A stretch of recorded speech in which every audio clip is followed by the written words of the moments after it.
Good morning. My name is Carol Perry, and I'm the Assistant Director of Financial Aid and Veterans Affairs. Veterans Day is a day to honor Americans who have sacrificed their lives for our country. Today, we salute our veterans and extend our gratitude for your service. Rockingham Community College recognizes the importance of Veterans Day, which is to acknowledge and celebrate veterans for their patriotism, passion for country, and selflessness in serving for the common good. For your bravery, hard work, and dedication to our country, we say thank you. May we never forget, freedom isn't free. Let us have a brief moment of silence to remember our fallen veterans whom we have loved and lost.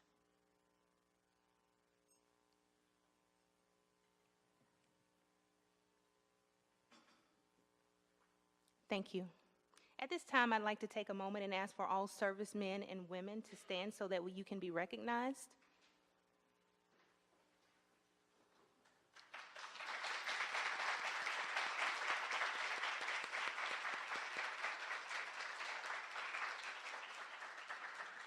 We salute each and every one of you and thank you for your service to our country. It is not taken for granted your bravery to protect our freedom. What an honor to have us join us today. I would also like to recognize any past or present elected officials in attendance with us today. I would now like to invite Dr. Kinlaw, President of Rockingham Community College, to give a few words of welcome.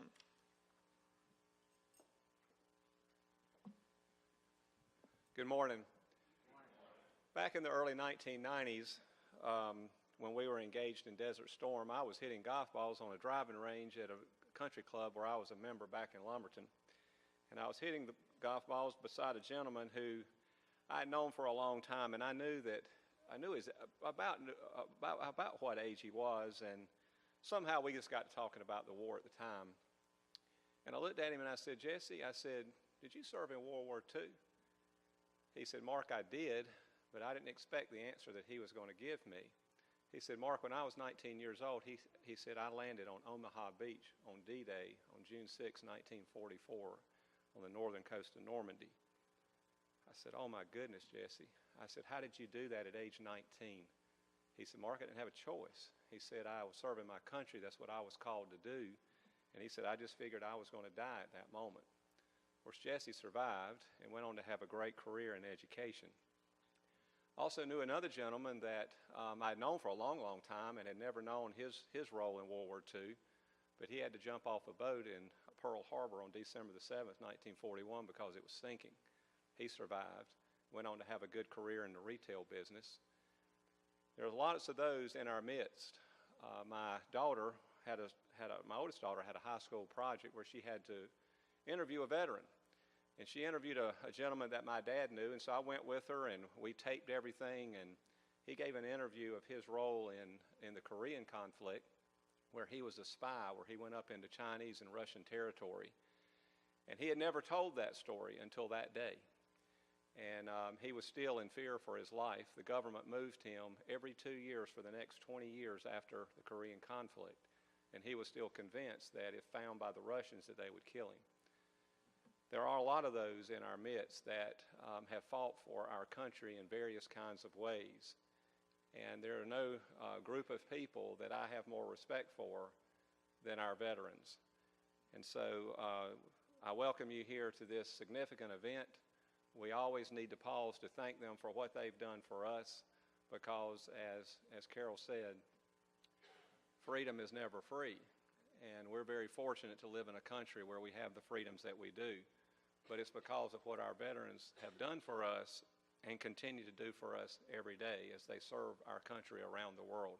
So thank you for being here.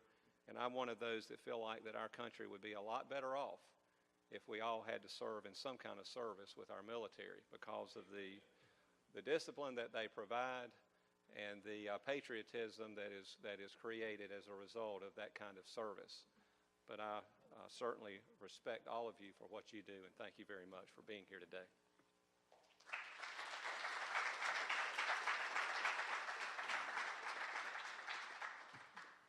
Thank you, Dr. Kinlaw. As you are able, please stand and remove all headgear as the Rockingham Senior High School JROTC comes forward to present the colors.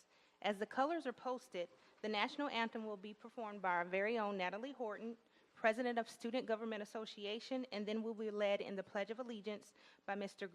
Zack, RCC Professor of Math.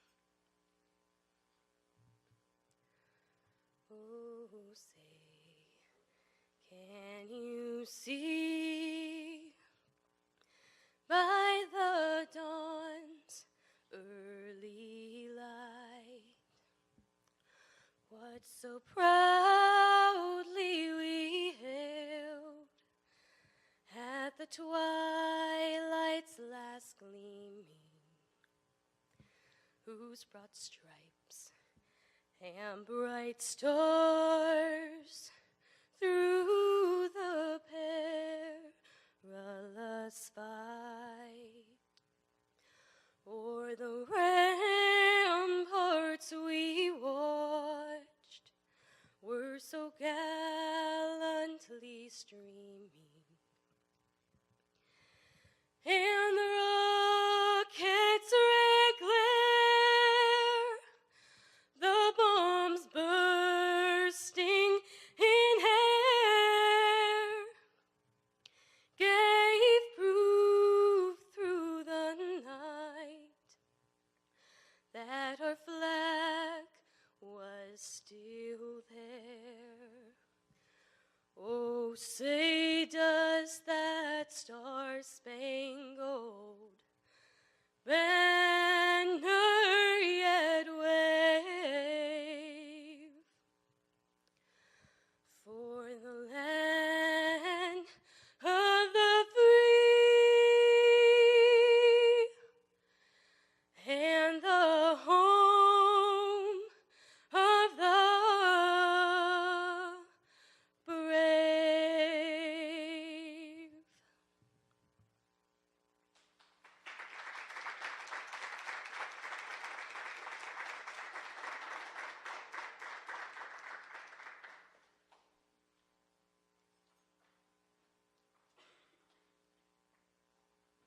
All are invited to say the pledge. I pledge allegiance to the flag of the United States of America and to the republic for which it stands, one nation, under God, indivisible, with liberty and justice for all.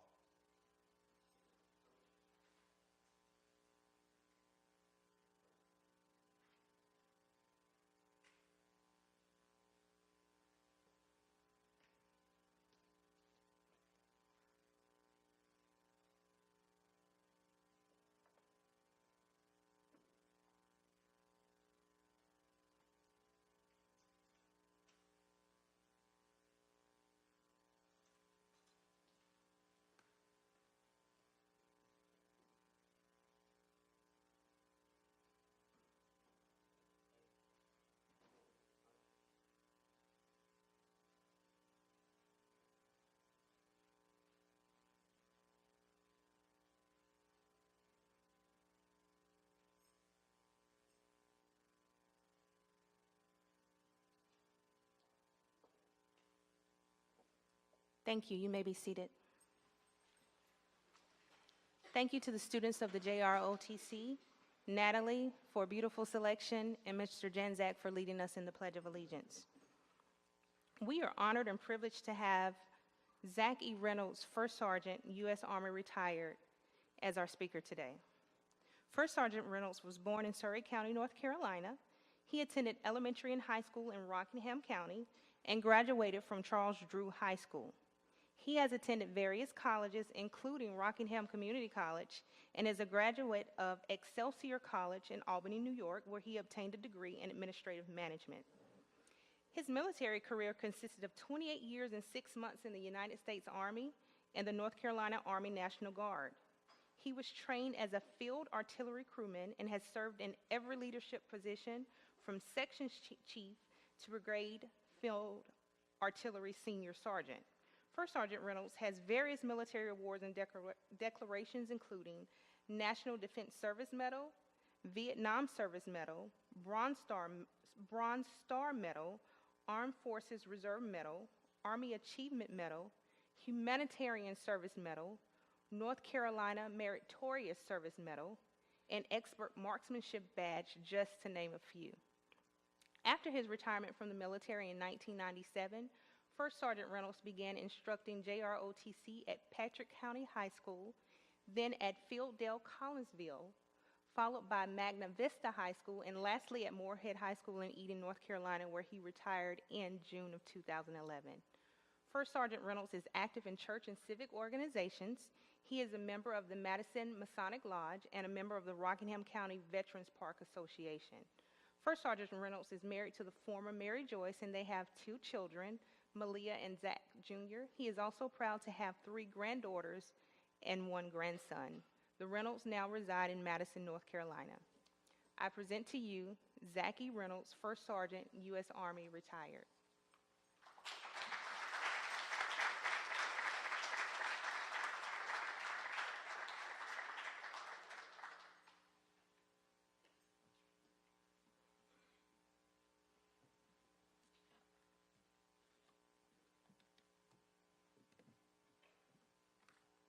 Thank you, Ms. Perry, for that introduction. To Dr. Kinlaw, Dr. Loudermilk, staff and faculty of RCC, any elected officials, dignitaries, veterans, ladies and gentlemen, good morning. And I'd also like to just recognize and thank God for my wife being here, Mary, today, which has always been by my side. I am honored to be speaking with you today on such an important occasion. We're here today to honor our service members and to remember their sacrifices they have made and the courage it takes to defend honor, duty, and country. The writer Michel de Montaigne once said, "Valor is stability, not of legs and arms, but of courage and soul." We're here today to honor our heroes, to remember their achievements, their courage, their dedication, and to say thank you for their sacrifices. Thinking of the heroes who joined us in the group today and those who are here in spirit, a person can't help but feel awed by the enormity of what we encounter. We stand in the midst of patriots and the family and friends of those who have nobly served. We've already had the veterans to stand today, but if you're there, I would just like for you to raise your hand. Thank you for your service, the call to duty, and what you have made our armed forces and the most respected around the world.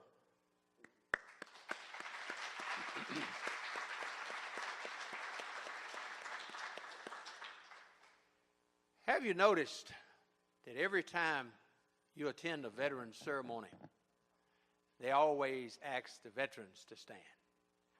And I totally agree that we should always recognize our veteran. But there is one other that has also been in combat.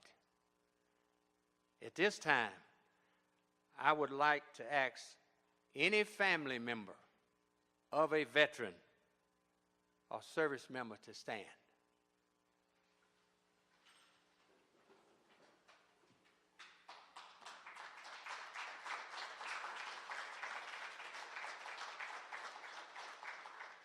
Before you sit down, I would like to just say we know you have lived through difficult times and often taken the heavy load to keep the home fires burning.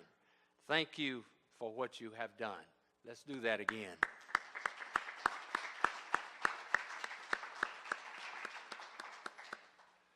The service members we honor today came from all walks of life. They shared several fundamental qualities. They possessed courage, pride, determination, selfless dedication to duty and integrity, all the qualities needed to serve a cause larger than oneself. Many of them didn't ask to leave their homes to fight on distant battlefields. Many didn't even volunteer. They didn't go to war because they loved fighting. They were called to be part of something bigger than themselves. They were ordinary people who responded to extraordinary ways in extreme times. They rose to the nation's call because they wanted to protect a nation which has given them and us so much. Since the first shots of Lexington and Concord were fired and our Revolutionary War began, American men and women have been answering the nation's call to duty. Millions of Americans have fought and died in battlefields, here and abroad, to defend our freedom and way of life. Today, our troops continue to make the ultimate sacrifice, and even as we lose troops, more Americans step forward to say, "I'm ready to serve." They follow in the footsteps of generations of fine Americans. Veterans Day, originally called Armistice Day, was originally designated as a day to celebrate the end of World War I. The First World War ended November the 11th, 1918, and the legislation that created Veterans Day was, and I quote, dedicated to the cause of world peace and to be hereafter celebrated and known as Armistice Day. As time went on, we engaged in further conflicts during World War II, and Korea. Veterans groups lobbied for a change. Rather than honoring the armistice and only those who served in World War I, the holiday would now honor all veterans from every war and conflict the United States has encountered. We've honored our troops and their service and sacrifice ever since. We have awarded medals to many soldiers, added their names to monuments, and named buildings for them to honor them for their bravery. But nothing can ever replace the hole left behind by a fallen service member. And no number of medals and ribbons can comfort the ones left behind. Today, people throughout the country will gather to remember, to honor, and to pay gratitude to those who have served our country. Our gathering is just one small spark in the flame of pride that burns across the nation today and every day. It's not a lot, but it's one small way we can honor those who have made the ultimate sacrifice so that we can live in freedom. Your presence here today and that of the people gathering across America is a tribute to those lost troops and to their families. It is a way to say we remember.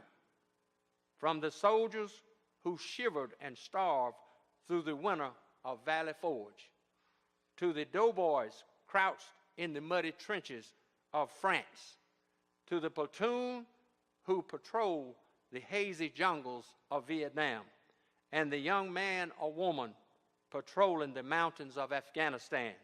We remember and honor them all.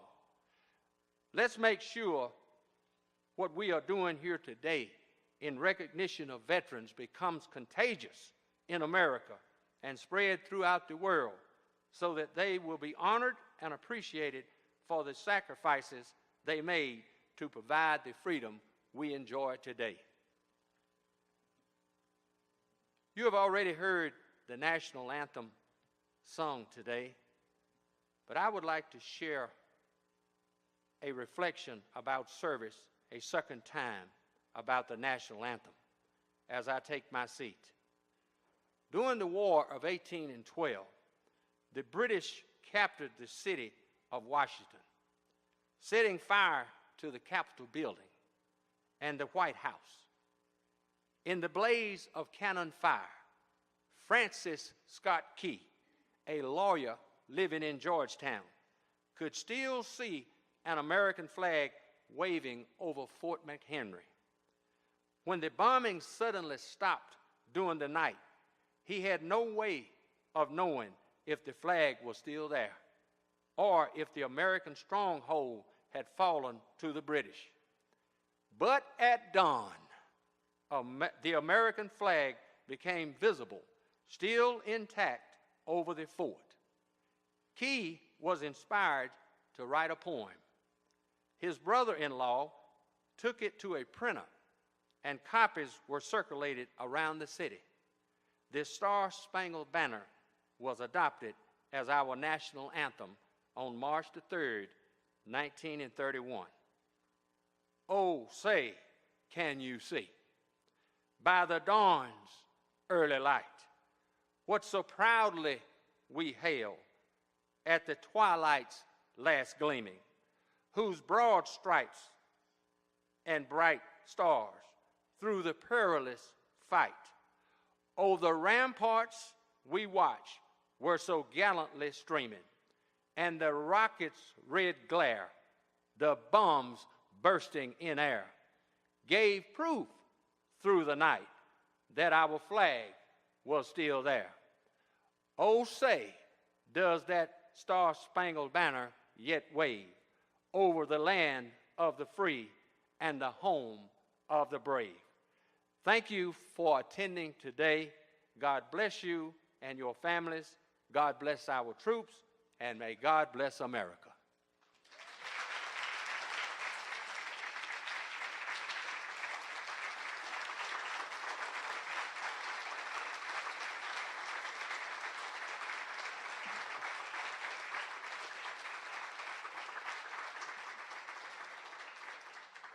We'd just like to thank you. Thank you for your service. Thank you for being our speaker today. We have a few gifts as tokens of appreciation. If you could accept that, thank you. I'm a little height challenged. Here you are. Thank you so much. Thank you. Thank you. Thank you. God bless you. God bless you.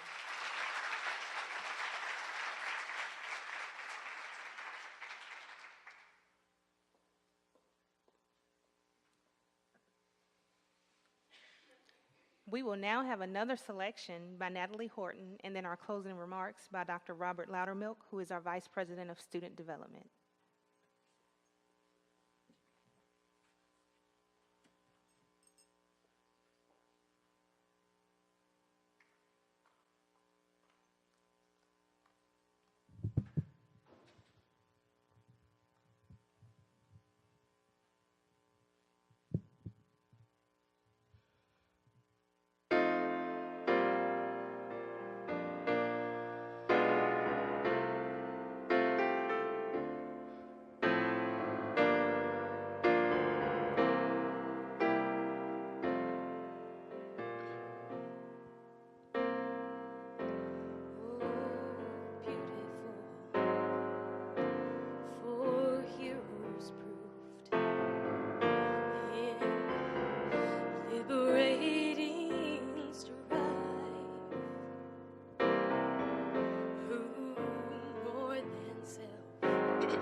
Natalie, thank you very much. And on behalf of everyone who is here, and on behalf of the Student Government Association and the Office of Financial Aid and Veterans Affairs, just a token of appreciation for your contribution today.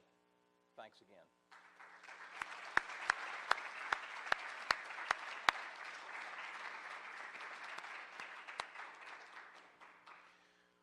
Well, today we know that many people across our country are gathered at various locales and venues to remember, to honor, and to extend gratitude to those who have served our nation.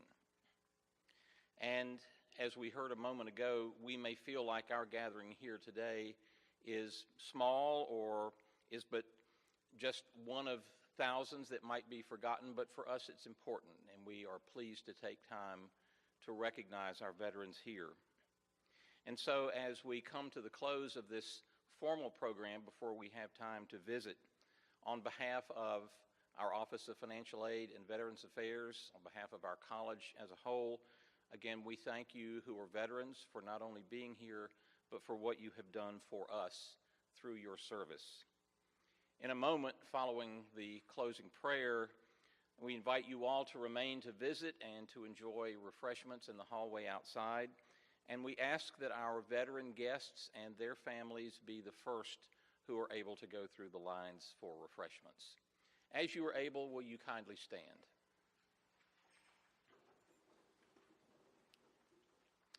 I invite you now to prayerfully gather yourselves as we spend a moment of silent tribute.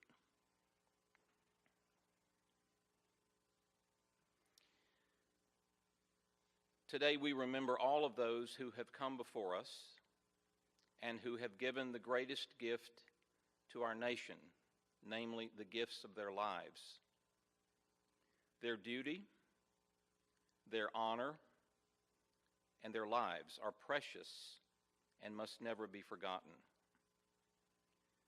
We remember and honor those who have paid the ultimate price.